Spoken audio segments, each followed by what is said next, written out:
Hey guys, back again. Today with George Jones, country legend, the Rolls Royce of country music, King George, Thumper George, the Possum, No Show Jones. He was the Led Zeppelin, I've always said, of country music, traditional country music, and was the guy that really got me turned on to the genre.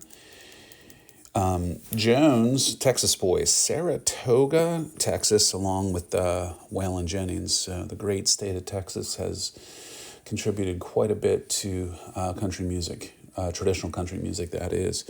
And there's some stuff here that isn't Wikipedia information. This is a little bit more in depth, and I'd like to get into musically a little bit more about George, and certainly would encourage anyone to comment things they've heard or things they've read. I read his biography, which was super interesting.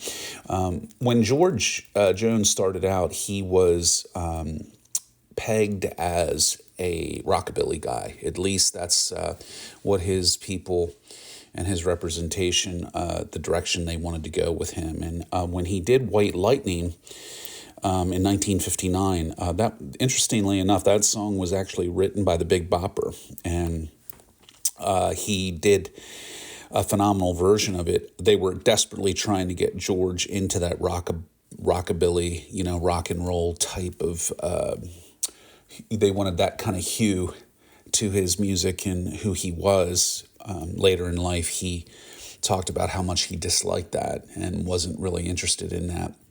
So the name Thumper Jones comes from the fact that George was not interested in the rockabilly scene, and he described it as his contribution to that rockabilly type sound in his early recordings was, quote, shit, unquote.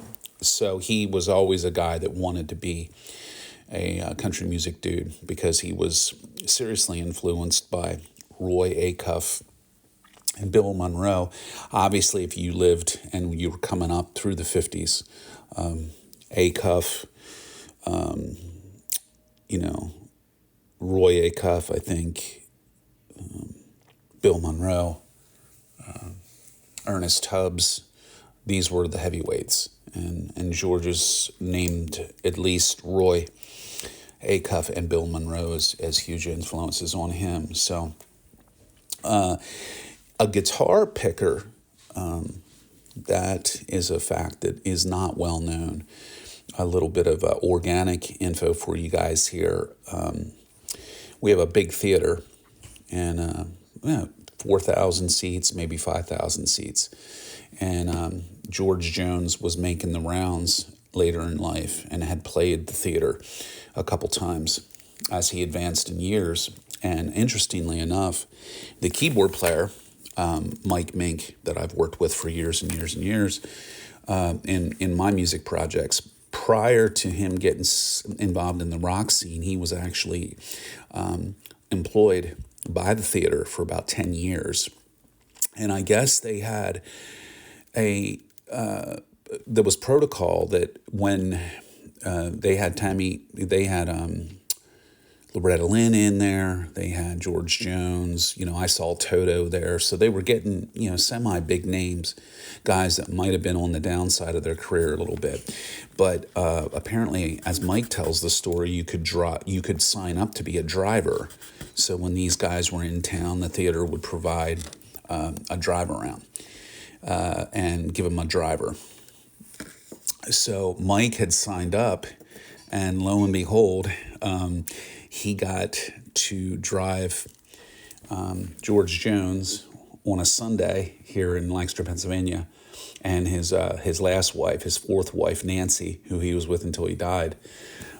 He got a chance to drive them around all day Sunday on this week that he was actually in to perform at the theater. And, I was like, a kid at Christmas, like, oh my gosh, what was he like? And, Mike said, perfect Southern gentleman, quiet, and they wanted to go drive around and see the Amish and go to the local shops and all that kind of stuff. But what I thought was really cool is he said, but no, I got to tell you, man, he goes, I was backstage and, milling around, and I guess George Jones was just kind of back there waiting to go on and just happened to have a guitar in his hand. And he said, Wayne, he said, this guy was a monster picker. And I was like, well, yeah, I know he played guitar. But Mike's like, no, you don't understand. I'm not talking about playing guitar. I mean, this guy was a monster country picker.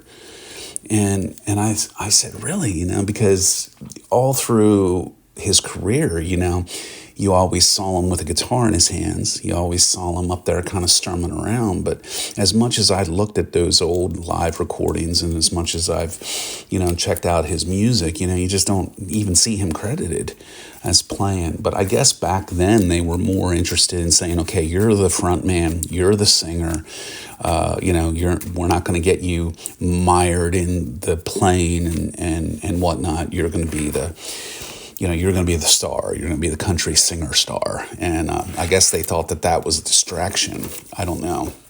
But I thought that was really interesting that, the guy could play lights out, because he never really heard it. He was such a great singer. But a lot of stuff about George was really cool. There was at the New York State Country Music Festival. He played that back when White Lightning had just come out, and it had hit the charts, and he was getting some airplay. And he was the young guy, though, and he ended up doing the New York State Country Music Festival, and Buck Owens was on the bill.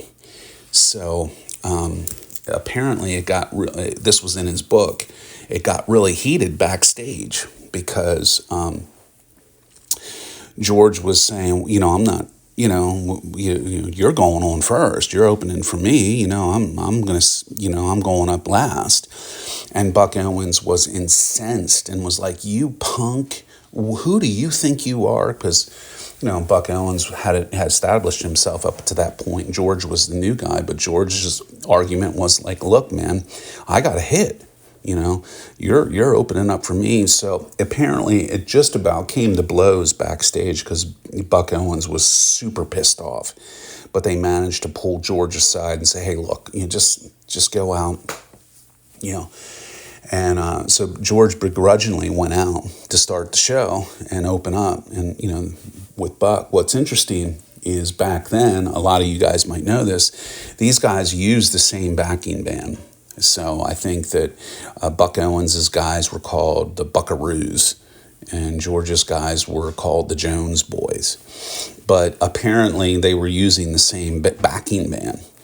So when George went out to open, after he had lost the argument backstage, he turned around to the band leader and started calling out Buck Owens' songs. And they didn't name who the band leader was, but the band leader of the Jones Boys when George was on stage, and the band leader of the Buckaroos when it was Buck Owens, he's like, oh George, we can't do that. He goes, you play it, or you're fired. So George Jones proceeded to go about 2 or 3 songs into Buck Owens' biggest hits. And apparently Buck Owens was side stage, just absolutely flipping his shit. So George had a little bit of feist in him, apparently. But I always got a kick out of that story. I mean, it's well documented, his exploits with drinking, and the night his second wife, Shirley Ann Corley, had to hide his keys, and he drove to the liquor store, that was 5 miles away from the house on the riding mower. That's a pretty well documented story. But the New York State Fair story with Buck Owens, that one, I've never seen it other than when I read his book, and I just got the biggest kick out of that.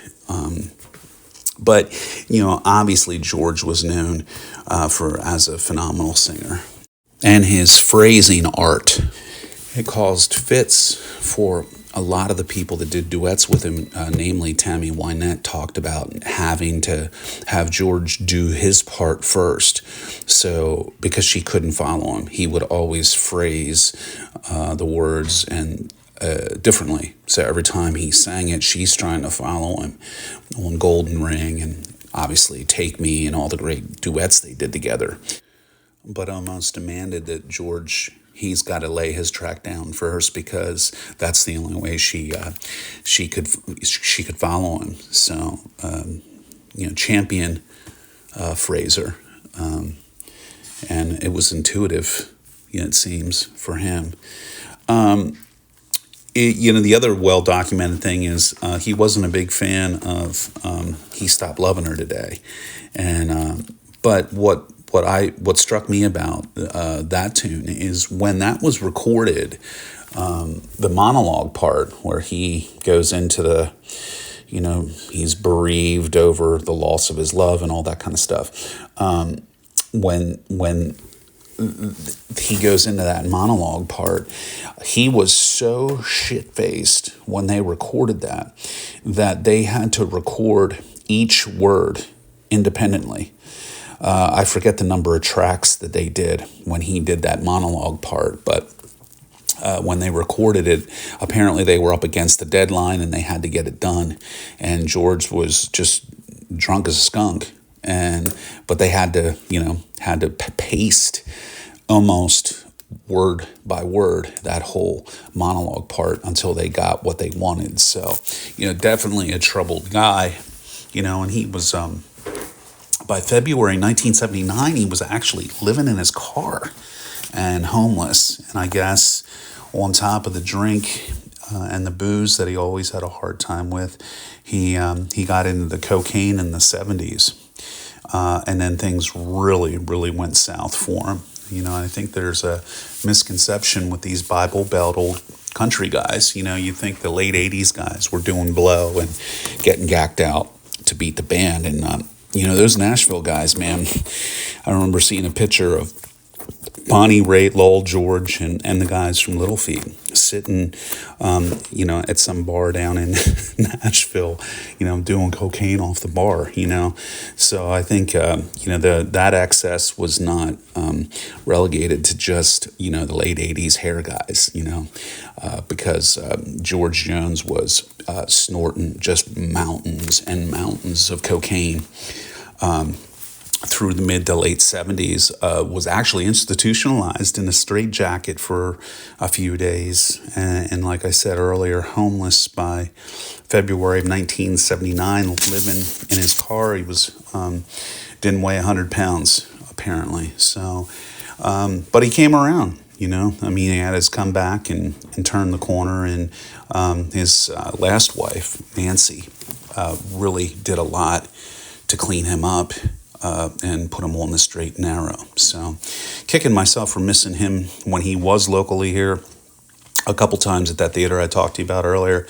It didn't line up schedule-wise for me. I was still playing out. I think it was probably a situation like that where, I was playing somewhere and just couldn't break away. But at any rate, George Jones, comment, feel free to throw anything in that you've heard, you've read, but he certainly turned things around later in his life.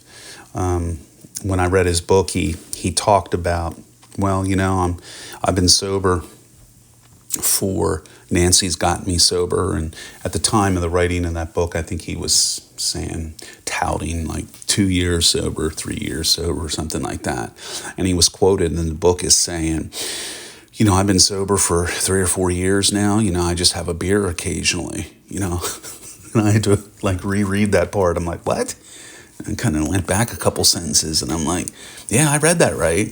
George was like, I don't drink like I used to. He said, I still have, a beer with dinner every once in a while, but, and I'm like, well, I'm not sure I'm not an AA guy, George, but I'm not sure that's the way it works. I think those AA people are pretty militant about those bracelets and coins they give out for the sobriety, but I guess George didn't see it that way. If it wasn't a bottle of old granddad turned upside down. It was a good day, and I didn't count. So, hey, who am I to question the guy's logic? He's George Jones, and I'm not. But so, guys, thanks for tuning in. Feel free to comment, contribute anything that you might know about George, anything you might have read, maybe something you know. Hey, maybe you bumped into him on the elevator. Who knows? But phenomenal contribution to traditional country music, and the hits are just way too many to name. My favorite, I think, "Take Me" with Tammy Wynette is just one of my favorites. If I had to pick a favorite of George Jones, that's tough to do. But "She Thinks I Still Care," still doing time. "Take Me," a real haunting duet that he does with Tammy Wynette.